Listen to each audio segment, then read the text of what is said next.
বিজ্ঞানীরা বলছেন ভারত ভেঙে দুই টুকরো হয়ে যেতে পারে।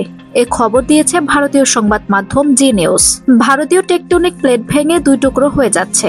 এর ফলে ভারত ভেঙে দুই টুকরো হয়ে যেতে পারে, এমনটাই বলছেন ভূতাত্ত্বিকরা।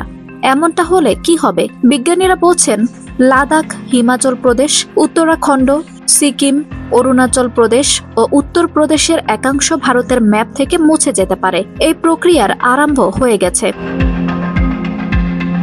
2023 সালের চীনের ওশেন বিশ্ববিদ্যালয়ের বিজ্ঞানীরা ভারতীয় টেকটনিক প্লেটের উত্তরাংশ নিয়ে গবেষণা করেছিলেন। তখনই তারা ভারতীয় টেকটনিক প্লেটের বিচিত্র আচরণ লক্ষ্য করেন।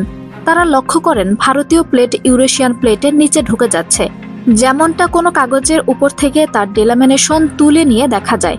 ভারতীয় ও ইউরেশীয় প্লেটের সংঘর্ষে তৈরি হয়েছিল হিমালয়। ওই দুই প্লেটের মধ্যে সংঘর্ষ আজও চলছে, তাই আজও বাড়ছে হিমালয় পর্বত, আর তার মধ্যেই ভাঙছে ভারতীয় টেকটনিক প্লেট। বিজ্ঞানীরা বলছেন ইতোমধ্যেই তিব্বতের নিচে ভারতীয় প্লেটে একটা ফাটল ধরেছে।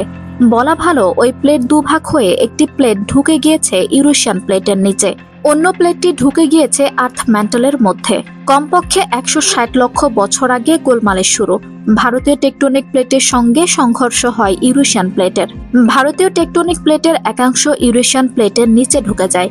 এর ফলেই ইউরেশিয়ান প্লেট উপরের দিকে উঠে যায়, আর ভারতীয় টেকটনিক প্লেটের একাংশ রয়ে যায় ইউরেশিয়ান প্লেটের নিচে।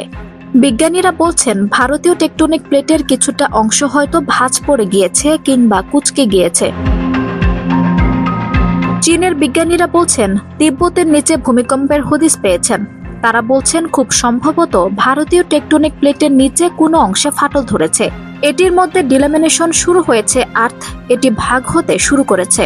প্লেটের সবচেয়ে শক্ত অংশ ভূগর্ভস্থ ম্যান্টল বা লাভার মধ্যে ঢুকে যাচ্ছে, আর ভারতীয় টেকটনিক প্লেটের অন্য একটি অংশ ইউরেশিয়ান প্লেটের নিচে লেগে রয়েছে। ফাটল শুরু হয়েছে তিব্বতের নিচে।